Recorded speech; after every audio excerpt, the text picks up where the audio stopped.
I wanted to put on my artist mask and introduce Yes. you to my room. Yeah, yeah, your room. You look very, very Inspector. I can't remember how to do a French accent. I've forgotten. Yeah, no, My dog I was is trying to batting imitate your cat. I was trying So, to imitate Peter Sellers in what was that movie? the Pink Panther or It's the another party. movie. I think that's what it was called. And he knocked on the door and the person opened the door and he said, "You have a room?" Oh, that would be Inspector Clouseau. Yeah, it would be Does your Clouseau. dog bat? No, my dog does not bite. Hello, doggy. Ah! Yeah. I thought you said your dog did not bat. This has taken us a long time to get this together, but I think it's my turn to say it's so good to see you. All right, it's a mutual shared appreciation society. Don't you worry. Yeah, yeah, What do they say? It takes many threads to make a tapestry, and you and I, we are one of some of those threads. sure. The warp and Yeah, the weave.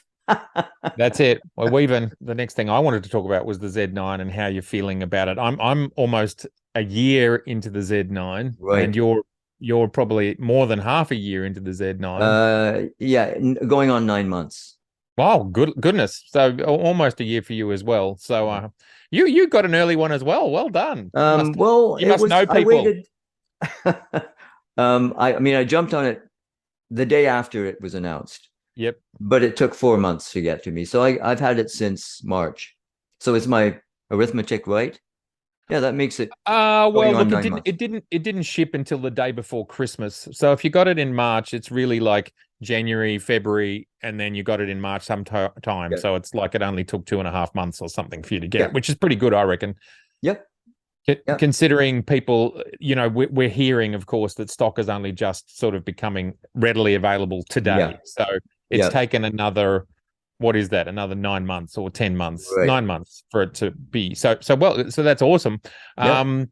And tell me what you think. What's your overall thoughts and feelings around the Z9? Like, I yeah, have I have no complaints other than the learning curve for me. yep, yep, There is a learning curve yep, because there's so many variables. I mean, some people complain because they found out it just doesn't fit their working style, I would presume. But for me, the only complaints I have is my brain is not quite as quick as it used to be, and so um, it really what it comes down to is taking it out and using it. It's like any camera, yeah, yeah, and I'm finding that every time I take it out, I get a little bit better at using, say, for instance, the different focusing combinations and so on. I've tried to try it, and I hope to show that in an upcoming video. I've used it for landscape. I've used yep. it in the studio for portraits. I've used it for wildlife. I'm not and as I said in one of my recent videos, I'm not a wildlife photographer, so perhaps I can't push it to its limits like some wildlife photographers can, and those people who, for instance, who specialize in birds in flight. Yep. But I think I've given it a pretty good workout, and I just have no complaints other than I need to become more conversant with all the options. Yeah, well, absolutely. I mean, I feel the same. I think my reaction to it, and it's funny. I try out this new gear, and very quickly I feel very little nuanced differences. Like Hmm. straight away, I can feel the ibis has just got a little bit more wriggle in it, and Yep. or a little bit more bounce, a little bit more room to move, Yeah. and just how the buttons feel and all that sort of thing. But ultimately, my takeaway after almost a year is just how much of a Swiss Army knife it is, how much of an all rounder Absolutely. it is. Um, Absolutely. I shoot portraiture.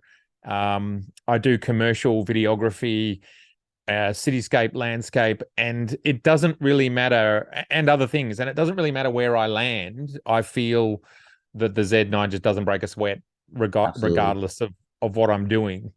And I talked about ergonomics before in the F5, and there's no question to me. All of the mirrorless cameras, XH2S, all of I own a Sony A7R and an A7R3, even the Z6 and the Z7. They're all a little bit small for my hands. Yep. So I absolutely am very happy to trade that extra weight, and it might be 500 grams or whatever it is, Yep. for a really comfortable and complete kind of ergonomic experience.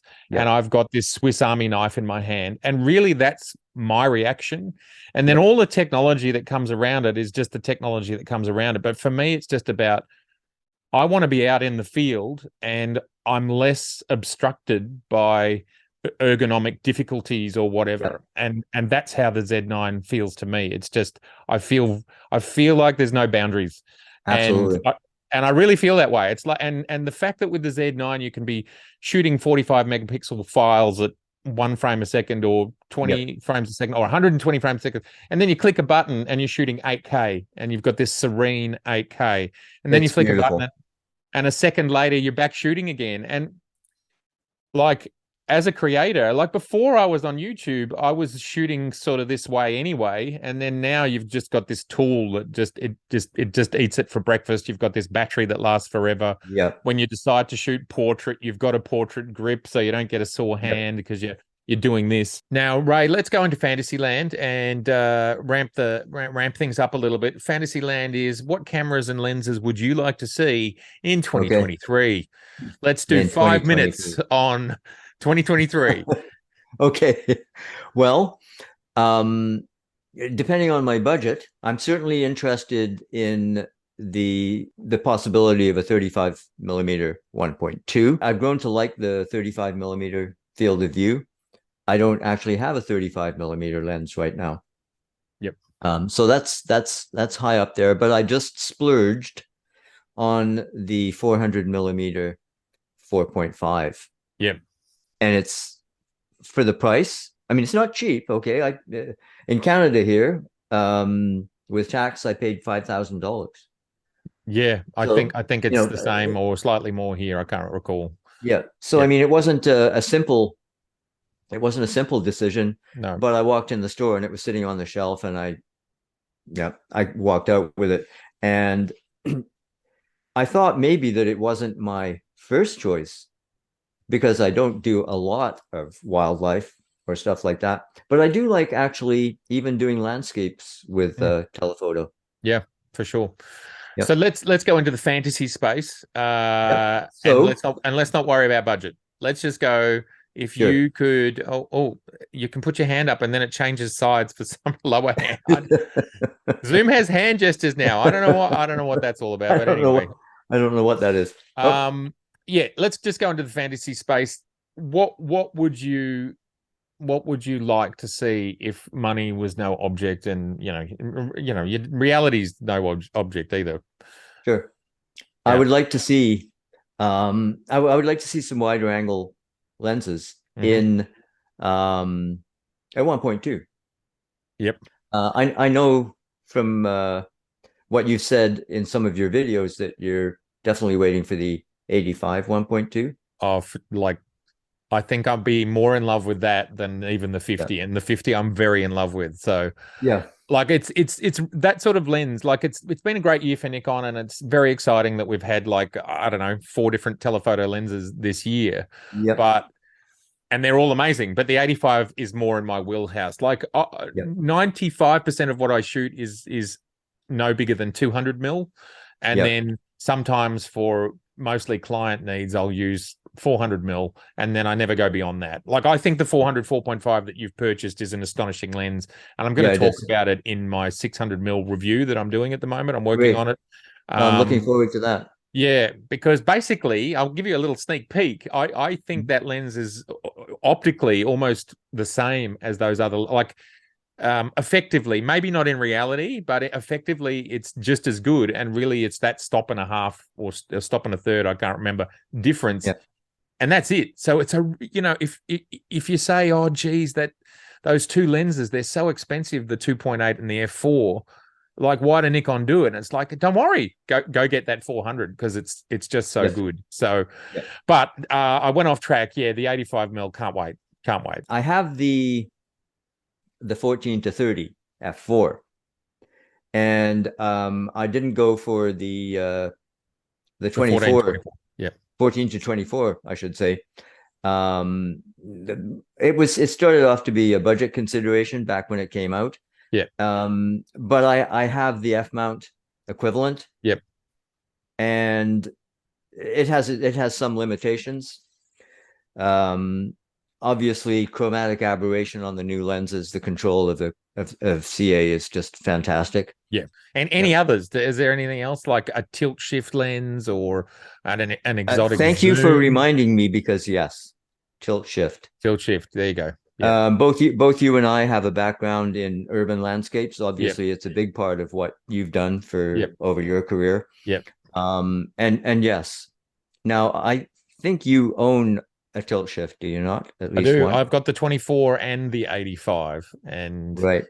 I toyed with the idea of getting the 19, I think it is, right. but it's a very expensive lens, and and then Z came along, and I thought, well, there's no rush. What I do now mostly is I shoot horizontal, so my verticals stay intact. And of course, there's sometimes I go, oh, I wish I brought the tilt shift today, but the 24 mil would be the one that gets the most work out. But I must make a video about the 85 and how it's a really interesting and exciting creative tool for urban landscape and all sorts of things. Because I've actually done a lot of interested. I've done a lot of commercial work with it, and you can really, it's maybe the video should be entitled Beyond Depth of Field, because you can kind of create this, fake depth of field or whatever you want to call it. So no, they're beautiful lenses, and honestly, I can't sort of keep up. There's so many beautiful lenses to play with and that are coming out, but there's so many great things to talk about. So we've got two fantasy lenses from Ray, which is a 20 mil 1.2. Yep. The 35 1.2, which is fine. I reckon if the 85 is next, then the 35, might be still a year away or something. Who knows? And the tilt shift, would it be a 24 or a 19, or is the 45 and the 85? A 19 would be fabulous. Goodness knows how much that would cost. Yeah, well, it's like $5,000 here, or $4,500 for the old F1. Yeah, and the prices sticks. Pretty much the same here. And the 19, I've been tempted by the 19, and just use the FTZ adapter. And that's the other thing when people talk about lenses or the lack of lenses. Here we go. Right? Yeah, we have the FTZ adapter that. I've traded in most of my F mount glass, but I didn't really have any complaints in terms of the way the F mount glass worked with the FTZ adapter. No problems whatsoever. F mount lenses work better on the Z system because you get things like stabilization on lenses that aren't stabilized. So exactly, I can walk around with my 24 mil tilt shift, and I've now got stabilization on top of everything else. And what do? I shoot with it at nighttime in low light, doing creative weird things. Well, now I can do it handheld because I've got IBIS. Yeah, no, it's yet again marketing FUD to say the Z system lacks availability of glass, third-party glass, adapted glass, when it's the most adaptable amount of perhaps all of them, except maybe Leica. I'm not sure, but probably not because it's so small. And it's got all of the F mount glass that works brilliantly, except for that autofocus issue we talked about. And of course, then you've got the Z mount glass, which I think we can safely say best in class. Certainly the 400 2.8 built-in teleconverter, right? 600 f4 built-in teleconverter, two lenses. And what is Canon doing? They're remounting their old lenses. So I think we feel comfortable saying that they're, if not the best, then they're equal with the best. Absolutely. And I would pretty strongly conject at this point that in the 35 mil space, Nikon have got pretty much all of the basics out, and we're now starting to see some of the exotics as well, like the 50 mil 1.2. The Nocta obviously came really early, and I've never played with it. I'd love to play with that one day, and obviously I think 2023 we're going to see more of the interesting lenses, plus the 200 to 600 that so many people are so desperate for. Personally, I'm okay. I don't need one of those. Same here. But I don't either. People are pumped about that lens. So I understand a lot of people would really like to see that. Well, it's a very affordable wildlife lens, and Joe's got the F 200 to 500, and it is a very good lens. It's a very sharp and fast lens, and it's very affordable. Like it was at times, it's been $1,700. Like there's no real big gaps for what I do right now. Yeah. There are fantasies, yes. But how about you? That 85 will be sort of actually one of the main cornerstones. Right. And if the 35 or a 24 or a 20 1.2, I would happily do my street photography with, let's say, a 20, a 50, and an 85. Yeah. And that I could just go out like that, and I don't need Yeah. anything else. So Do you have the so 70 to 200? do I? Yeah, I own it, and I use it. Yeah, I use it Yeah. all the time. I Yeah. just don't talk about it, I suppose. Right. It's such a great lens, It is. and of course we got on the roadmap was it the 135 1.8, which Right. again will just, like, we know all those 1.8 primes that the people who didn't know better said, what are Nikon doing? This makes no sense. And I'm scratching my head going, hold it, I paid thousands of dollars for these f 1.4 lenses, Yep. and these lenses are significantly better, and there's Yep. just 2/3 of a stops difference, which I don't care about because of IBIS, Yep. and depth of field can be managed other ways. You Yep. don't understand what you're talking about. These lenses are far superior. So the fact that we're going to see a 135 1.8, I can't wait for. And Yep. to me, it would be really, like, you could see a 105. Now, would a 105 be could they stretch a 105 to a 1.2 like that? Now that's a really interesting question, and I was remiss in saying that a 105, which is one of my favorite focal lengths, particularly for when I used to do hundreds and hundreds of portraits in a year, the old 105 2.5, that was my lens. Yeah, there you go. Not only in the studio, but I used to take it out in the mountains and so on. I have not owned a 105 1.4. Yeah, okay. So the 105 1.2, that might be very tempting. Yeah, I mean, I feel like that's a bit of a holy grail lens, because we know the 105 1.4 that's probably, Yeah. I don't know, 5 to 10 years old now. People Yeah. just adore that lens. So Yeah. if they could bring that lens out and go 1.4, but I kind of feel like they're doing 1.8s and 1.2s. And if there Yeah. was a 1.4, it would be an outlier. So Yeah. I could see them just stretching that extra little step in stops and giving us a real boomer of a lens. And imagine that as your kit. You've got the 20, the 50, the 85, or the 105, all in 1.2. Yeah. I mean, that's a Yeah. cinematographer's dream, a portrait Absolutely. photographer's dream. That's every photographer's dream. Let's face it. Yeah, I mean, the light gathering capabilities, for me, it's not just about the bokeh. So that would No. be another one. The 105, the 135, very exciting. The tilt shift lenses. And then I don't know. I mean, I'm a person who makes use of the tools that I have. So this sort of conversation becomes a little bit like, I feel like I'm being excessive. It's interesting to talk about. I don't feel like I'm really lacking anything right now. That's Sure, the thing. there's things that I could add. Gas is a thing. Yes. But Yep. at the end of the day, and speaking of the 105, I have the 105 2.8. And Yep. I was just using it in the studio the other day. And it works because in the studio, not so much outside, but in the studio, if I'm doing a tight headshot, and I make a difference between, say, a head and shoulders and a tight headshot, then I'm probably shooting at f8. As we focus from the nose to the ear. Yeah. Right? Sure. At that distance. Yeah, and at 105, it's a long. Yeah. No, that makes perfect sense. I mean, I've never owned a 105 either. I almost bought the F1, and then the Z mount sort of came along, and I went, well, I personally will not invest any further in F, and I will dive deeply into Z, which is exactly what I've done. And That's I what already I'm doing. own 15 or whatever F lenses, of which I haven't sold any of them. I still have all of them because I love them.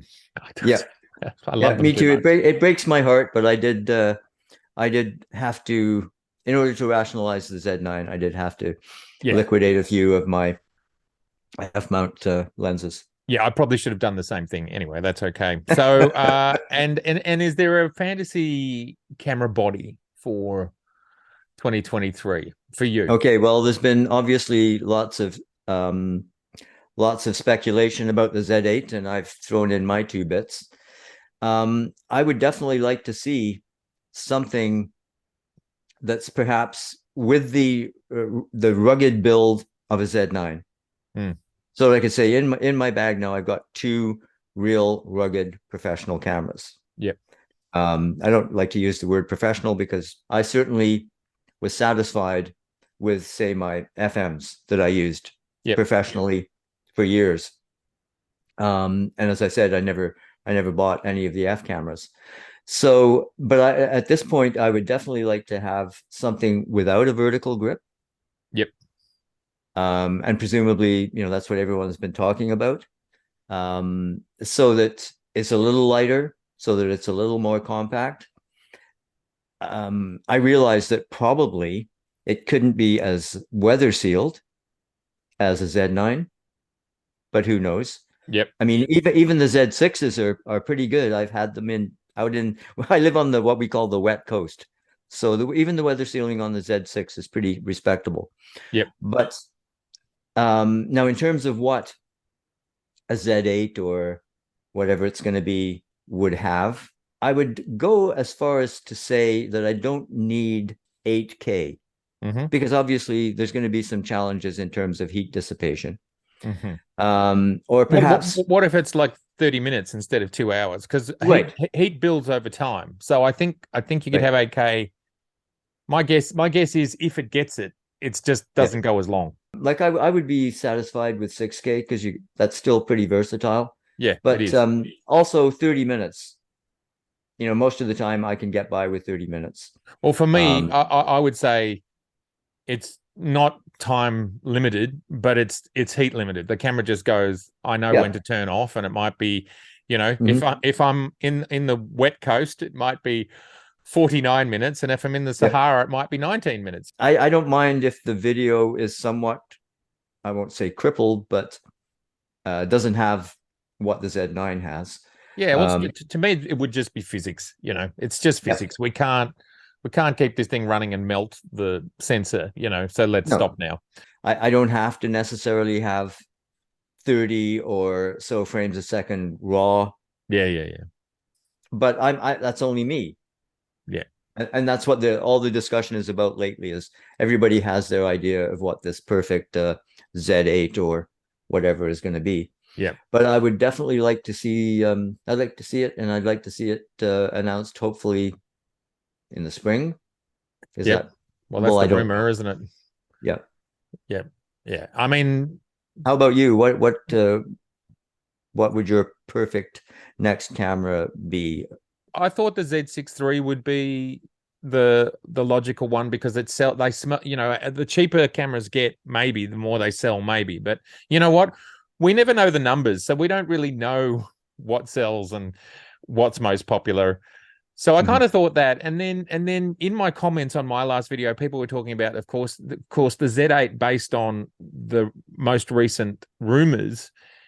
Is the D850. It's the mirrorless D850. And it's like, of course, the mirrorless D850. And that's what everybody's been wanting for years. So it's like, okay, well, if it isn't 60 megapixels or more, it is the mirrorless D850, literally. Sure. Then yes, that's a camera that has a really high need. And well, people have been talking about it since the Z6. And 7. What you and I don't know is how many D850s still sell. And so they know if they can get that crowd to come over, then they're going to move the majority of the remainder of their F users over. So then you kind of go, oh, well, there is really a strong business use case for that mirrorless D850 replacement that we've all talked about forever. So maybe that is what's next. And then, obviously we've talked about the Z6 III and the Z7 III for a long time now. And that's what I think. As for fantasy cameras, well, at the start of this year, I talked about the Z1, which was just basically a super stripped down, very simple, full frame.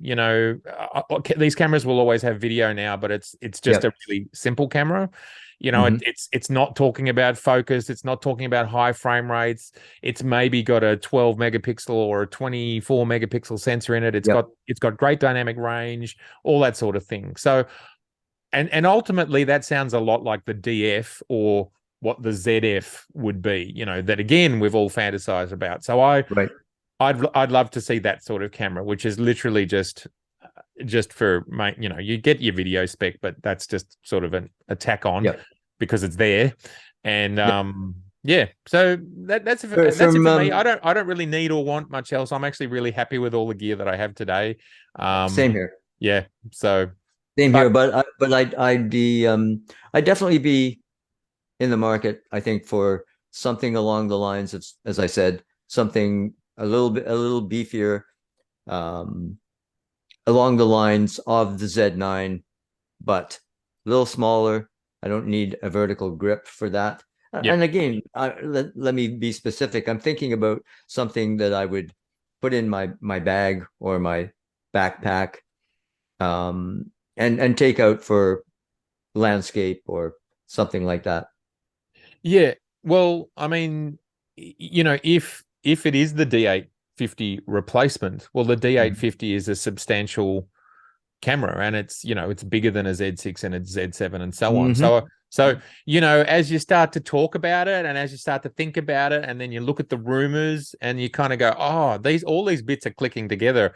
It's all starting to make sense. And I mean, there is still going to be the Z6 III people who will go, well, where's our camera? And of course, well, you know, Yep. your camera is there when it I might arrives. be That's one how of them. yeah, and of course they I'd can't be do torn. they can't do everything at once. But No. I think essentially a cheap Z9 is a pretty powerful move, and Yep. and if they kind of keep moving with the same cadence and there's still firmware and all that sort of stuff, like, who knows? I mean, there's obviously going to be a limit to the firmware updates for the Z9. It'll stop at some point, but right now they definitely keep pulling the rabbits out of the hat. And Absolutely. And I'm more than happy with what they've done, particularly with 2.1. 2.1. Yep. And now 3. Yep. It's pretty impressive. And incidentally, my feeling, or my experience, I should say, with the latest firmware update is there's definitely some focus improvements in low light and low contrast. Yeah, cool. I talked about that in a video that I hadn't even tried it, but I was eager to do so, and I did the next day, and yeah, I can see the difference. I haven't tried yet. So I've been busy playing with the 600mm lens. I bet you have. Where is it? I would be too. With all cameras, with all the Z cameras, the firmware updates, I think, have been fabulous. Whether we're talking about the Z6, Z7, I know that there's some people with the Z7, Z6 and Z7 too, that think there could be more done there. I don't know those two X-Speed 6 processors in there. I mean, I'm not enough of a technician to know what's possible there. Well, I finally decided to make a video about it a couple of weeks ago, and I drilled into it all, and I've talked to a few people about it, and you know, you don't get 2 times the horsepower just because you have 2 processors. One. No. Secondly, we've got the same size battery in these cameras. Look, it's got slightly more power, but it's only like a 10% increase. You're running 2 processors, so you're going to drain that battery twice as fast. Yet the camera actually takes more shots. So that might indicate that they've actually turned down the clock speed on those chips.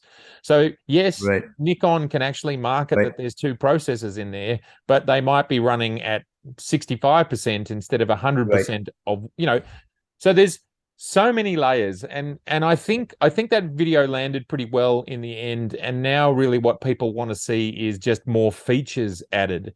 And I just got a comment the other day on that video where there was a list of like 15 features, and it's all really detailed, quite specific things that not everybody uses, but there is a certain audience that believe it should be in these cameras. And I kind of feel like they're using the 2 processor argument as a reason to have these features when these features are not in, I don't think, any of the other Z6, 5, 7 cameras. So ultimately, as we often see on the internet, there's a little bit of conflation of ideas. It's like, Yeah. this 2 processors means I should have more. Oh, well, actually, it's just more features that could be in any camera that Nikon just haven't decided to do, and they weren't there when they bought it. So why do they think it should be there? Do you know what I mean? Right. Like, Yeah, no absolutely. And firmware updates have, well, let's just take, for instance, Fuji, that, I think it can be considered true that they instigated the Kaizen, the idea of Kaizen updates, and they did a fantastic job. They did with the X Pro 2 that I owned. And that's fallen off a little bit recently, as far as I can tell. Yes. Meanwhile, Nikon has done, I think, wonderfully with all of the Z system cameras. I agree. I mean, obviously, the original Z6 and Z7 came a long way from launch. Yeah. I think Z5 and Z50 users also would probably say they haven't seen much. And again, I just put on my logical hat. No one, I'm not trying to be the hard man or hard here, but companies don't telegraph. They don't state, and you're going to get, a whole lot of updates in your camera in 2 years' time. They don't do that. And this is why I think the Z9 is such an amazing change in what Nikon have decided to do. Now, clearly, like, there's all the pieces of the puzzle are here. The X-Speed 7 is clearly a far, far, far, far more powerful machine. So there's actually things they can do. And I just don't think presumably they'll use the X-Speed 7 in upcoming cameras or something along those lines, I would think. I would be surprised if you didn't see it in a Z6, Z7 and everything above. Maybe a Z5 won't have it. Maybe a Z50 Mark II won't have it. But and we've seen it in Sony that the Sony low-end cameras are starting to get more features than the A1 in, say, some focus modes and so on. And A1 users are starting to go, are you serious? We've got this $6,000 camera. Yeah. And there's features that are better in the $1,500 camera. I just Understandably. don't think you'll never see Nikon. Well, I'm not going to say never, and I don't work for Nikon, but I just don't think you'll see Nikon taking Some people think you do. Well, I guarantee you, noticed, hand on my heart, I swear on camera, I do not work for them. Not at all. I noticed someone in comments on one of your videos recently was addressing you as if you were the CEO. Yeah, well, we have lunch every day in Tokyo. Yeah, no. Yeah. I mean, so I mean, I would call myself an unabashed Nikon fan. Sure. That's where I'm coming from. Yep. Because it's not to say that I've never had a beef, or I've never been disappointed, or that I've never had a Nikon camera that had a malfunction. But I'm realistic in looking around and saying, you know what? I don't have any huge complaint overall. Yeah. And I'm invested in the system, and I'm 99.9% happy. Yep. And it's not as if I haven't used other camera brands, because I've been in this for over 4 decades. So I've used medium format. I've used Mamiya Flex. I've used Hasselblad. When it comes to 35 millimeter, I've had all kinds of other point and shoots and Minoltas. Minolta was my introduction to autofocus. So I've been around the block. It's the funniest thing to me, Ray. Like, I don't even I don't even have any complaints. And this is why maybe people get the wrong idea about me and they think I'm a fanboy or whatever. I'm a small business operator. I invest in a tool. Once I invest in that tool, I have to yield maximum from that tool. And I'm not busy looking over my shoulder going, I should have bought the Kawasaki instead of the Suzuki.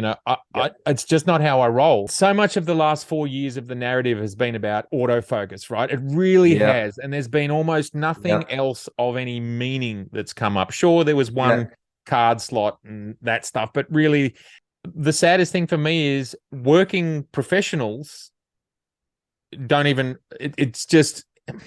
If you've been in the game before mirrorless and before Sony got this level of autofocus, which only happened about 3 or 4 years ago, we were all happy and we were all cruising along. So it's Yeah, been such an immense frustration. And for me, I don't even think about happiness around my camera. I think around a happiness around the outcomes. And exactly. I have been producing my Exactly. best work ever now. I Yeah, embrace the improvements in autofocus of course. because, quite honestly, my eyes are not what they used to be. I just recently been through cataract surgery. You still have to use your eyes, and you still have to use this that controls the eyes and controls the camera. Sure, I get it in portraiture. You want that. But a Z6 or a Z7 was never letting you down in portraiture. And Mhm. I get it in birding. You want that. And okay, I think we can all admit the first generation cameras were not running as hard as the Sonys were, but then neither were the Canons. Mhm. I think my point more is around these things are tools. And I think a lot of happiness is tied up.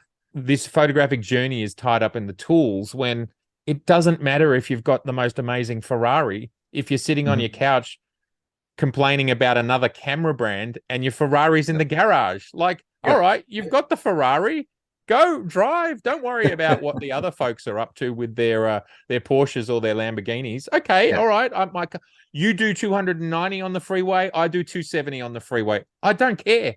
I don't care. Yeah. Are No. you driving? Because I'm driving and I'm having a great time. That's for Yeah. me. I'm not even ultimate. Like, it might seem strange because I spend a lot of time talking about specs and cameras, but that's just part of the game that we're in, and you just accept Hmm. that. Hmm. But Sure. ultimately, just go and get the shot. No, at the end of the day, and a lot of this stuff is from the couch or the armchair. Armchair quarterbacking. If you can't get what you need, and I don't know what everyone's needs are, well then okay, choose what you need and go for it.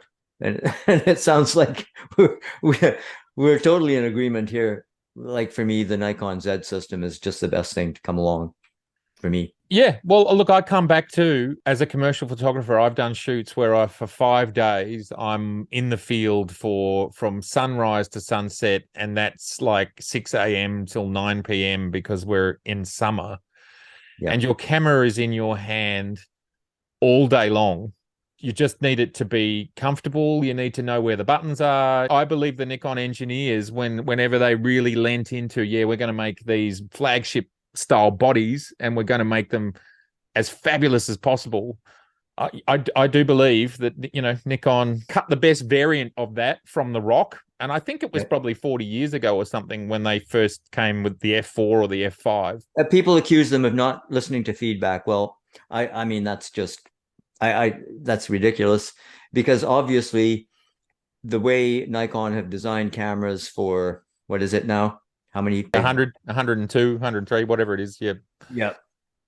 They've obviously listened to feedback and they are camera makers. The other thing for me around that is that these cameras take years. You know, I reckon the fastest camera that comes out might take 2 or 3 years, Yeah. and that's if it's an iteration Yeah. of a current camera. A new camera might take 3 or 4. We all like to feel like we're part of a tribe. And let's face it, you and I met through Yeah, I forget who noticed who first, but you know, we were both Nikon users and we're happy and no, I'm not going to use the word proud. It's like it's not something to be proud of. It's again, it's just what works for you, and Nikon has always worked for me. Well, I have pretty high standards for my work as well, and you know, I'm surrounded by some of my urban landscapes here, and I started in about 1983. I switched to medium format for my urban landscapes. So I kind of set the bar for myself there. And now I've got some on the wall here that were shot with a D800. They go well with my old medium format stuff shot on film. yeah, And now the Z9, yeah, the files are absolutely gorgeous. yeah. I mean, that's coupled with the glass, whatever the hell they're doing with that glass. Yeah, It's a that's a big part of it. it's a near on medium format look, and It is. because I own a, I don't know, $45,000 Hasselblad with a couple of lenses that Yeah. I used for a few years, and it's like it's It's just not as good. It's not as easy. It's not as versatile. It doesn't shoot Right. video. It's slow as hell. It shoots 1.5 frames a second. Yet I Yep. invested a fortune. I No, see I don't either. myself as a user who, when I whittle down all of my use cases, and of which Mhm. there are many, the gear just still fits with my use case best. And it's as No, simple as that. And it's good value for money. The equipment lasts, it's comfortable, and the results are outstanding optically, they like speak for optically themselves. outstanding. So, Same here, Matt. I'm a pragmatist.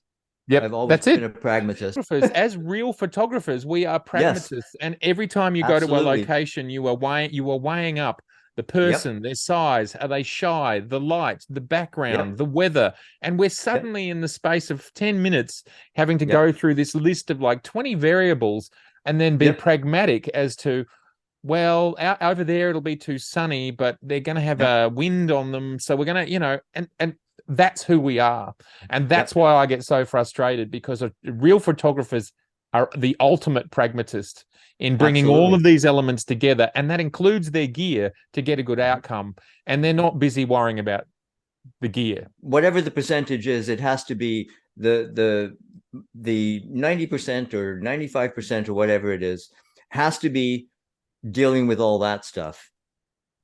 And goodness knows you don't want the camera in the way of that. No, that's the advantage of a camera that's comfortable, that just Yep. works for all of my use cases. Nikon has never fallen short. And I know for some, they want to be able to autofocus a rabbit at 200 yards in the dark. And that's Yep. their expectation. And Yep. great. I don't do that.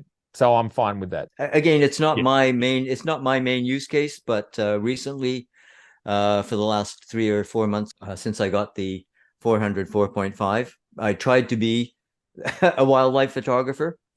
And I, in some cases, I did pretty well. So I didn't feel that there was anything wrong with the focus on the Z9. Yeah. And yet I've heard complaints about that. And I don't, I don't get it. Having Mm. analyzed comments, there is Mhm. certainly people who are simply trolling. Like Absolutely. they say things with zero empirical data to back it. They just say Yeah. it. Just to finish up that thought about the trolls, I noticed recently that Tom Hogan commented on that. And I don't know if he has any more insight than you and I, but he reckons that it's a thing. Yeah. It's a thing. Paid trolls. Yeah. I'm confident it's a thing, because when I was doing my Nikon's not bankrupt era, which was sort of 2 or 3 years ago, I got hit so hard, so hard. People who would talk to me for days in the comments and Yeah. not respond correctly, always dodge Yeah. what and ultimately they just go, you're an idiot. You don't know what you're talking about. You've got no right Yeah. talking about finance. And I'm Yeah. like, and I'm like, do you realize these companies are like super tankers? Just because they have a bad quarter or even three, some companies Yep. can have 5 years being in the red, and Yep. they still trade. And you've got to understand, you might be in the red $5 million, but you turn over 500 million. So you're actually only 1% in the red, Yep. and you've got assets and you can borrow. I talked about all Yeah. this stuff, Yep. and I don't know why I thought Nikon would return, but I just did. And I think, well, I do Yep. know I why. did. It's because I run my own business and I've had good years and bad years, and it doesn't Yep. mean you're over. Same. It, No, it, absolutely. I listen, it I have been in dire straits more than once. I'm still doing it. I'm semi-retired now. The thing that kept me going is my passion and my love for yeah. photography, for creating images. I still feel the same excitement and magic today when I'm working on the computer in Photoshop or whatever than when I saw those images coming up in the developer in my dad's darkroom.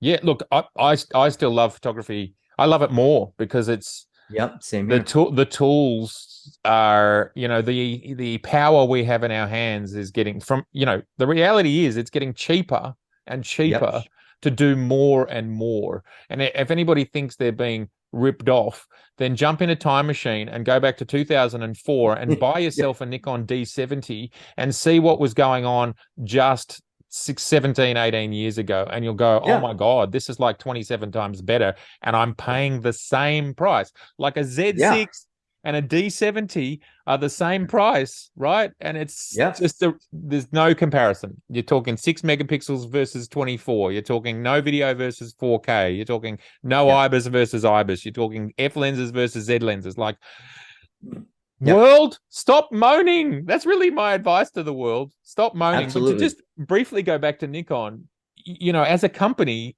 you've got so many mechanisms you can use. And they use all of them. And the biggest one was restructuring, right? So you run at a certain cost base, and then it's like, well, we can't afford that cost base, so we've got to bring our cost base down.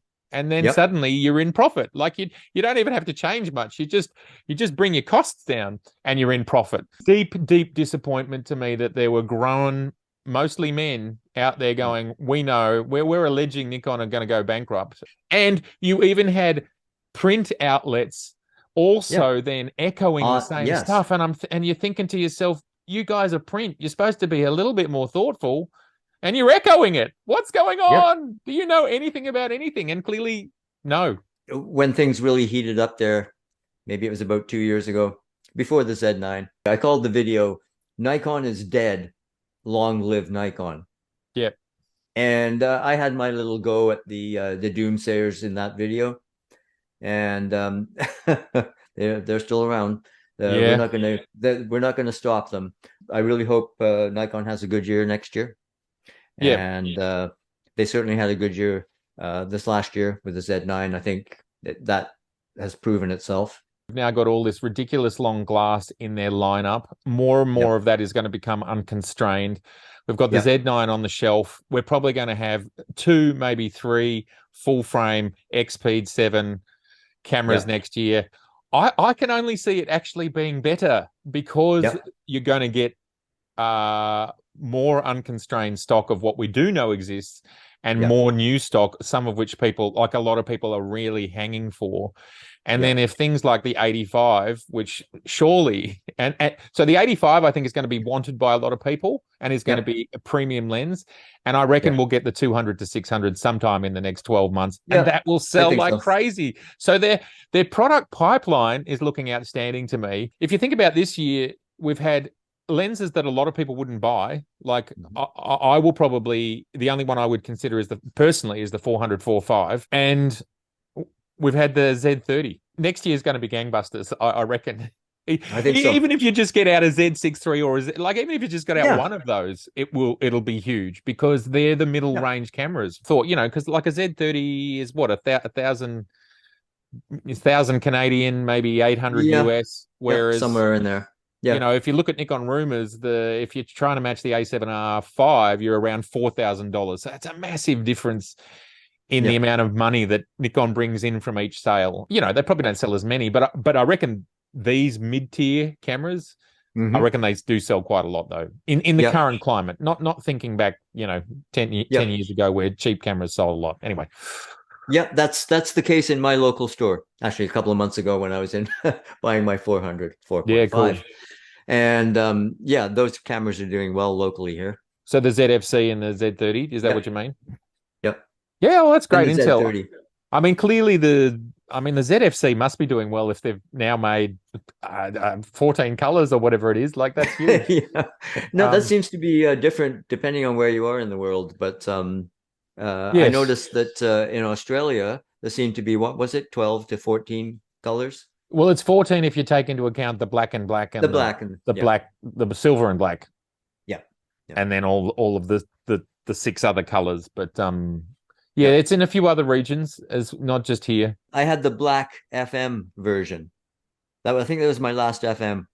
Yeah, so nice. That's definitely what it's patterned after. That looks good. Yeah, I'm not sure I've ever seen one, but send me a photo. All right, Ray. Well, it's been amazing. It's been great. Our 15-minute chat's gone for 2 hours, so well done. We I'm sure. promised that we'd try and keep it short, but Yeah, it's we been did well. fun. Now, viewers, we do think that you will be getting a cut down version of this. So the fact that I said Yeah. 2 hours, sorry, some of this will be on the Yeah. cutting room floor. It's been so amazing to see you, Especially the Ray. part where I got where I had the Nadgers. Yeah. Oh, the wolf.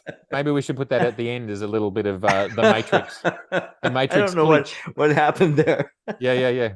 Let Ray and I know what you think of this convo, and whether you'd like to see us get together again, and what people like us who've been doing this a long time. We have a lot of wisdom. I think our photographic years between us is something like 70 years, 75 Yep. years. I'm about 35. You're about 40, you said. So Yep. please let us know in the comments. I went pro in about 1981. There you go. Well, it was kind of 1990 for me. Well, this turned into a lot longer chat than we promised one another, but that's the way things go, especially when you're having fun. So please let us know if you'd like to see Matt and I get together again. If you enjoyed this, please do tell us in the comments. We'd love to hear what you think of our little chat. So take care of yourselves. Cheers, and we'll see you later. Thanks, Ray. Bye. Bye. Nice talking.